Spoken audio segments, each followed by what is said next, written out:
कि बहुत उम्मीदों के साथ जो है बाबा साहब अम्बेडकर ने संविधान में तमाम तरह के अधिकार सुनिश्चित किए, जिनमें एक अधिकार था वोट का अधिकार। और मैं अभी अपने साथियों से, नौजवान साथियों से बात कर रहा था, तो मैं उनको समझा रहा था कि वोट की वैल्यू क्या होती है और वोट से क्या तैयार होता है। और आपको सबको याद होगा, आपने सुना होगा और पढ़ा होगा कि आज मैंने रानी का पेट काट दिया है। आज के बाद राजा जो है वो बैलेट से तैयार होगा। उस समय ईवीएम नहीं थी तो बैलेट की बात होती थी, तो बैलेट से तैयार होगा, यानी कि आपके वोट से बनेगा। और ये एकमात्र अधिकार समझिए, सब पे बात नहीं करेंगे आज। इसको दिलाने के लिए बाबा साहब ने कितनी तरह के अपमान सहे, कितनी तरह से लोगों को प्रभावित किया, कितनी बड़ी जो कॉन्स्टिट्यूशन सभा थी कितने लोगों की थी, और उन सबको बाबा साहब ने इस बात पर सहमत किया कि देश के प्रत्येक बालिग व्यक्ति को वोट का अधिकार मिलेगा। और उन्होंने कहा 1 वोट 1 वैल्यू। तब जाके हम लोग वजूद में आए। कैसा वजूद कि आज किसी भी जाति धर्म का व्यक्ति हो, चाहे वो अंदर से कितनी नफरत रखता हो हमसे, लेकिन जब चुनाव आता है तो हमारे पास आता है और हमारी मां को दादी, चाची, अम्मा, ताई सब बताता, पैर छूता है, हमारे घरों में बैठ के खाना भी खाता, हमें तमाम तरह के प्रलोभन देता है, अपना रिश्तेदार बताता है, और क्या करता है वो हमें ठगने का काम करता है, हमारी वोट लेने का काम करता है। और उस समय क्योंकि इतने सदियों से प्रताड़ित, अपमानित किए गए समाज को अगर कोई उनके पैर छू लेता है, उनको लगता है कि भाई ये तो मेरा बहुत सच्चा हितैषी है और इसको मुझे वोट करना चाहिए। लेकिन बड़ा सवाल ये है कि वोट का अधिकार जो है वो अभाव प्रभाव में नहीं दिया जाता। वोट तो काशीराम साहब ने सिखाया, आपको याद होगा कि वोट की सुरक्षा बहन बेटी की रक्षा करनी है, ना बिगड़े वाला समाज। लेकिन आज हमें लगता है कि जो लोग इतने लंबे समय से वो व्यवस्था चला के हमें, जिन लोगों ने कमजोर बना के रखा, हमारा भाईचारा तोड़ के रखा, आज वो हमारे रहनुमा हो गए। कभी भी शोषक जो है शोषित का रहबर नहीं हो सकता है। जिन्हें शोषण करने की लत लगी हो, जिनके अंदर बीमारी हो शोषण करने की, वो आपके बराबर में बैठ जाए तो आप ये ना समझे कि वो आपके जो है रहनुमा है, आपके हैं साथी हैं, वो आपके साथी नहीं है। मैं पूछना चाहता हूं, सोचिए एक बार, कोशिश करके देखते हैं कि सोचिए वोट का अधिकार हमसे खत्म हो गया है, अब आएगा कोई आपके मोहल्ले में या पूछेगा कि क्या हाल है बैरवा जी, मेघवाल साहब क्या हाल है, अरे प्रजापति जी क्या कर रहे हैं, क्या आपको कोई काम तो नहीं है, चौधरी साहब, सब जीरो हो जाए। तो इस लोकतांत्रिक व्यवस्था में जहां हमारा राज होना चाहिए था, क्योंकि वोट हमारे पास है, वो राज हमारा क्यों नहीं हुआ। अभी एक सज्जन जो है वो मीडिया से हैं और वो कह रहे थे कि आप वोट कटवा पार्टी बनेंगे, आप अपने बेटे का भविष्य नहीं बता सकते। सर, मेरा भविष्य क्या बताएंगे और इस समाज का भविष्य क्या बताएंगे। आप उस ज्योतिषी की तरह बात ना करें जिसको अपना नहीं पता होगा, कितनी देर में उसकी गाल पे चांटे पड़ जाएंगे, और मेरे जैसा व्यक्ति हो। मैं ये बात इसलिए कह रहा हूं, समझने की बात है कि आदमी जो है वो ना चीजों की गहराई समझता है और ना ही वो चाहता है कि कुछ नया निर्माण। और शायद आप भी नए निर्माण से डरते हैं। हमेशा टूटने का मतलब बिखराव नहीं होता है। जब कोई टूटती है तो नया निर्माण भी होता है। सबूत है, जब किसी अंडे को तोड़ा जाता है, वो टूटता है तो उसमें से एक नया जीव निकलता है, और वो नया जीव फिर एक नए निर्माण की तरफ बढ़ता है। तो बहुजन मूवमेंट में बिखराव है, कोई चीज मेरी वजह से नहीं हुई है, क्योंकि मैंने तमाम तरह के प्रयास किए थे कि हम लोग एकता बना के रखें। कुछ लोग घमंडी हो गए, उनको लगता है कि वो मालिक है, ये राज व्यवस्था है जिसमें उनको लगता है कि उनका बेटा ही हो सकता है जो समाज का भला कर सकता है। ऐसा होता तो बाबा साहब के बेटे जो हैं इस देश को चलाते रहते, जिसका दुनिया में कोई सार नहीं है, जिनका दुनिया में कोई बराबरी नहीं कर पाया बाबा साहब अम्बेडकर का, उन्हीं के परिवार के लोग चलाते रहते। देखिए, हम आंदोलन के लोग हैं, मैं किसी की बुराई नहीं करना चाहता और मुझे कोई अधिकार नहीं, सबने अपने अपने समय पे काम किया है। लेकिन क्या आप ये बताएं, बाबा साहब अम्बेडकर का सपना पूरा हो गया है? क्या मान्यवर काशीराम साहब का सपना पूरा हो गया है? देखिए, मैं दो चीजों पे आपका गौर लेकर जाता हूं। एक नारा था उनका कि आरक्षण से लेंगे एसपीडीएम और वोट से लेंगे सीएम पीएम। और अगर आपको अपना सीएम बनाना है, पहले अपने डीएम बनाओ। पुराने कैडर के लोग होंगे वो जानते होंगे। और अगर आपको अपना पीएम बनाना है तो फिर पहले अपने सीएम बनाओ। और एक सीएम से पीएम नहीं बनता है सर। पीएम बनाने के लिए चाहिए आपको 282 सीटें जीती हुई, और उसके लिए लड़नी कितनी पड़ेगी। और जहां तक मैं जानता हूं, अगर आप परसेंटेज वो भी लेना रिजल्ट, तो पूरी 500 की 543 की 543 लड़नी पड़ेगी, तब जाके बनेगा 44। समझ रहे हैं? तो एक राज्य से कभी पीएम नहीं बन सकता है, लेकिन हम लोग सपनों में हैं। मेहनत हम करते नहीं है, रिजल्ट खराब आता है तो हम कहते हैं कि ईवीएम से हरा दिए। चलिए मानते हैं ईवीएम, कितने लोग मानते हैं इफेक्टेड है कि ईवीएम से वोट की चोरी हो रही है?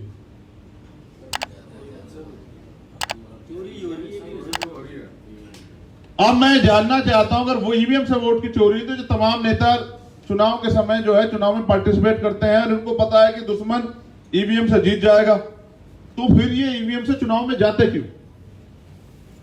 हम पढ़े लिखे लोग हैं ना सर, तर्क करते हैं ना। देखिए, सोचिए कि चंद्रशेखर ईवीएम को हैक कर रहा है और आपको पता है चंद्रशेखर ईवीएम से जीत जाएगा, तो फिर हम लोग चुनाव में जाते। आप लोग चुनाव में क्यों जा रहे हैं? क्या आपको नहीं पता मैं जीत जाऊंगा? चुनाव में पैसे खर्च होते हैं ना, एनर्जी खर्च होती है ना, फिर आप इलेक्शन में क्यों आते हैं? कोई विकल्प नहीं है ना उसका, विकल्प नहीं है ना, क्या मजबूरी में जाता। क्यों? बहिष्कार होता है, लोकतंत्र है ये। राष्ट्रीय पार्टी बहिष्कार करते इलेक्शन नहीं होगा। पार्टियों को करना चाहिए। मैं उन्हीं की बात कर रहा हूं, आपकी नहीं कर रहा हूं। आप कहां हैं? आप मेरी बात पे गौर करें।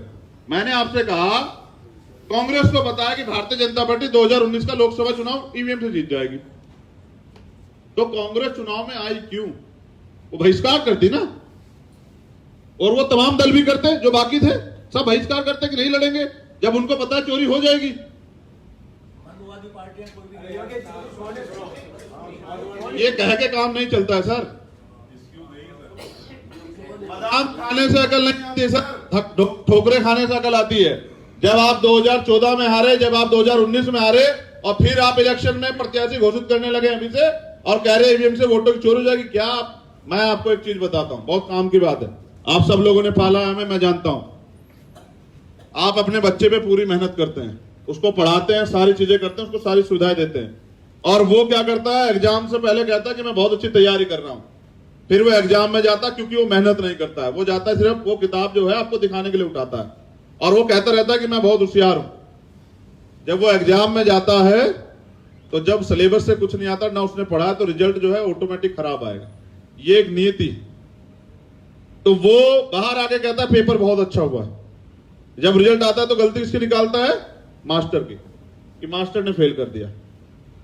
जिस दिन चुनाव खत्म होता है ना, भारतीय जनता पार्टी के लोग पता क्या कहते हैं अगले दिन? उनसे मीडिया से पूछते हैं अब क्या करोगे आप, तो कहेंगे अगले चुनाव की तैयारी करेंगे। 1 महीने में चुनाव नहीं जीता जाता सर। चुनाव जीतने के लिए आपका बूथ तक का संगठन होना चाहिए, और उसमें एनर्जी होनी चाहिए कि हम सरकार बना सकते हैं, तब जाके आदमी जो है काम करता है। मैं बात करूंगा अब एक बहुत जरूरी मुद्दे पे। मैं इसलिए कह रहा हूं, मैं भी मानता हूं में दिक्कत है, लेकिन मैंने ये भी सुना ना माननीय काशीराम साहब से कि बैलेट के साथ बुलेट की तैयारी भी रखो ना। अगर आपने वोट भी तैयार कर ली, कोई आपकी वोट ना छीन ले, तो इसके लिए बुलेट की तैयारी रखो, मजबूत रहो ना। देखिए, लोगों के पास ईमानदार कार्यकर्ता नहीं जो बूथ पे या उस पे क्या नाम, जब वो काउंटिंग होती है वहां जाके अड़े। और साहब, हमने बहुत सारे लोग देखे, क्योंकि हम आप सब लोगों के सहयोग से पूरे देश के चुनाव देखते हैं, सब चीजें देखते हैं। मैं अब एक बहुत जरूरी मुद्दे पे आ रहा हूं, वो बहुत जरूरी मुद्दा है, वो हमारे लिए बहुत इंपॉर्टेंट है, बहुजन मूवमेंट के लिए। और मैं इस पे गौर चाहता हूं सभी मूल निवासियों का। बाबा साहब अंबेडकर 1948 में आए थे लखनऊ, एक सभा थी, और वो सभा के एक मुद्दे पे जो जिस पे बाबा साहब बोले, मैं उस पे बोलना चाहता हूं। और मैं इसलिए बोल रहा हूं क्योंकि मैं चाहता हूं कि ये चीजों का प्रचार प्रसार ज्यादा हो, और आप उनको सुने और समझे। और ये तमाम नौजवान नेताओं के लिए, अंबेडकरवाद कहना और अंबेडकरवाद को समझने में जमीन आसमान का अंतर है। बाबा साहब को जब मौका मिला, उन्होंने किसी जाति धर्म से अन्याय अत्याचार नहीं किया, उन्होंने सबके लिए किया। और जब आप सरकार भी बना लेंगे ना सर, तब भी क्योंकि आप मानवतावादी सिद्धांत को मानते हैं, आप किसी जाति राज्य के व्यक्ति को नहीं कहेंगे इसके अधिकार छीन लो। बिल्कुल नहीं कहेंगे, एक सत्य है। आप कहेंगे नहीं भाई उनको भी अधिकार है, और हमें तो यही सीखा है ना, तथागत बुद्ध से हमने क्या सीखा? प्रेम और अहिंसा। तो हम लोग क्या कहेंगे कि नहीं इन पे हिंसा कर दो? ऐसा नहीं होता। मगर हमें चाहिए राजनीतिक शक्ति का निर्माण, और वो कैसे होगा? वो होगा SC, ST, OBC और माइनॉरिटी की एकता से। सर मैं सवाल जवाब के लिए नहीं हूं सर, अभी मैं अपनी बात कह रहा हूं।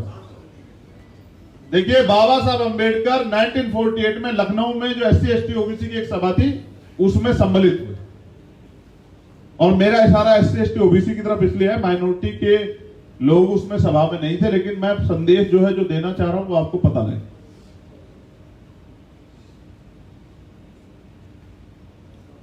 बाबा साहब अंबेडकर ने बताया कि लोकतंत्र जो है वो 99% सहमति का काम नहीं,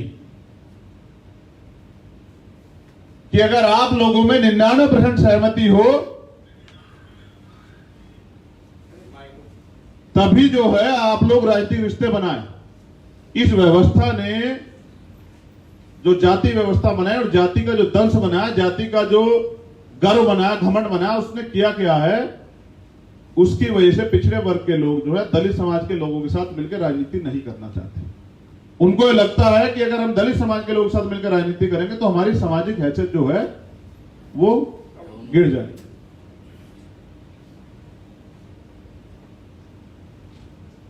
और ये मैंने कई बड़े पैमाने पे देखा, इसलिए वो हमारे साथ राजनीति करने से अच्छा वो अपर कास्ट के लोगों के साथ मिलकर राजनीति करते हैं, जबकि अपने एजेंडे वजेंडे उनके वहां कहीं ना वो बोल सकते ना उनको आजादी।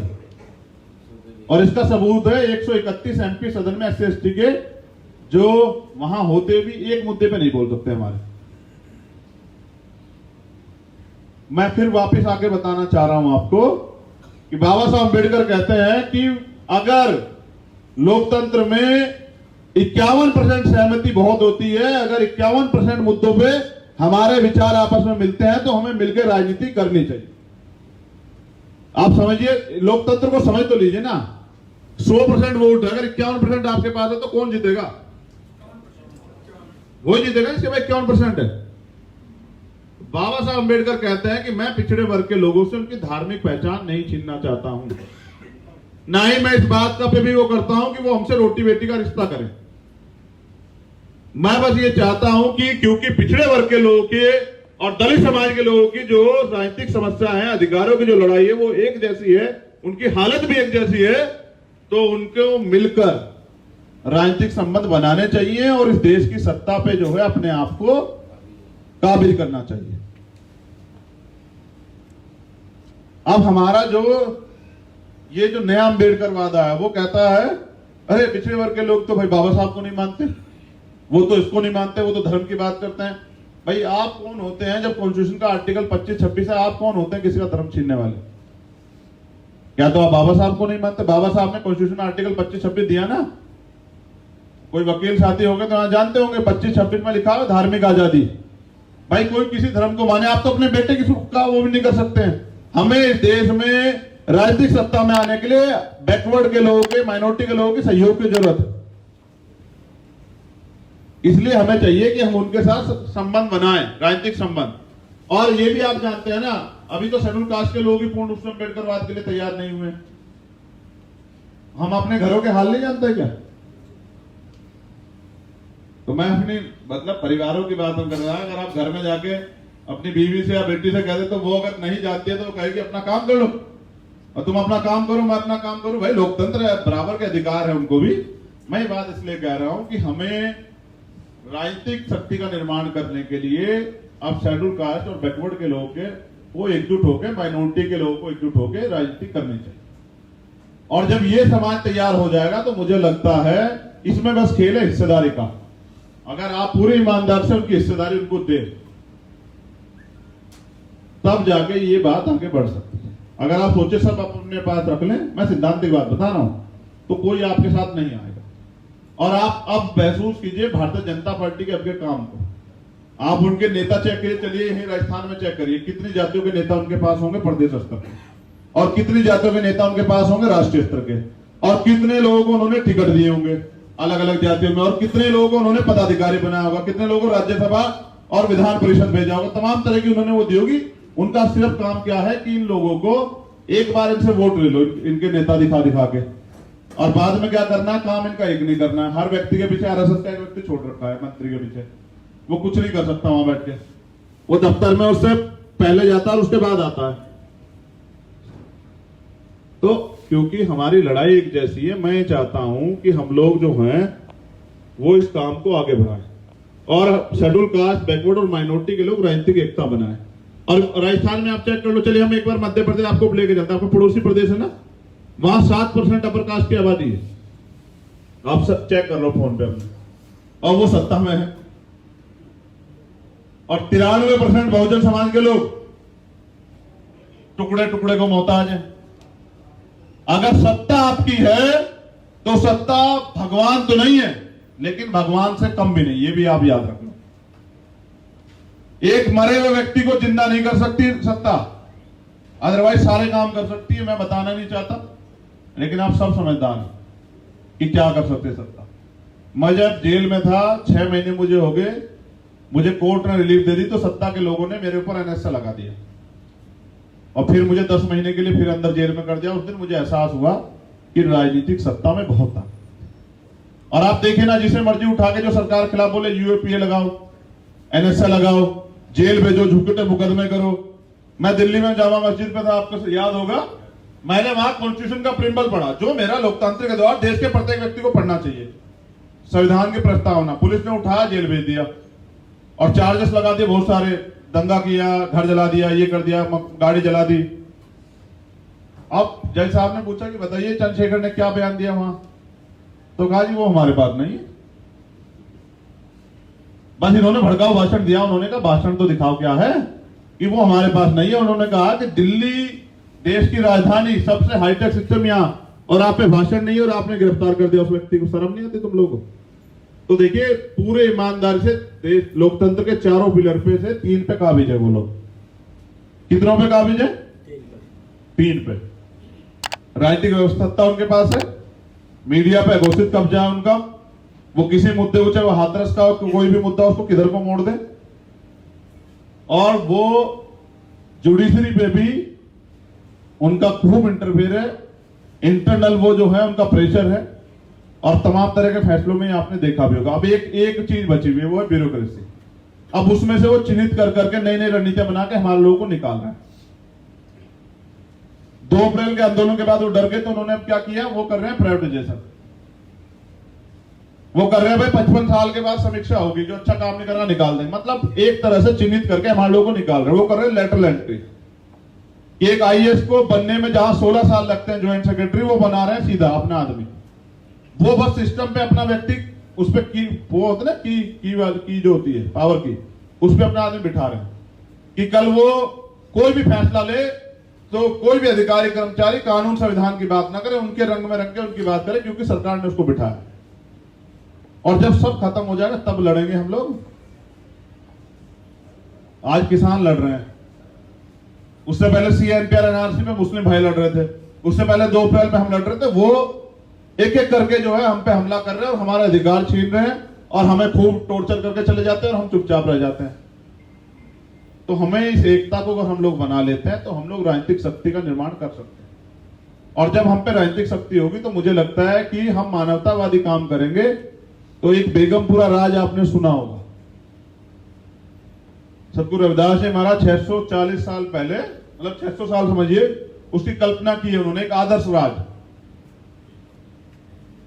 बेगमपुरा राज। बेगम, जहां कोई गम ना हो, जहां किसी तरह का भय ना जीवन का, ना चोरी का, ना लूट का, ना किसी चीज का, जहां कोई अन्न से परेशान ना हो, जहां समानता हो, भाईचारा हो। ऐसा ही जो है राज तथागत बुद्ध का सपनों का राज, बाबा साहब अम्बेडकर के सपनों का राज, जो कॉन्स्टिट्यूशन में लिखा है, वो तब स्थापित होगा जब मानवतावादी लोग जो हैं वो सत्ता में काबिज हैं।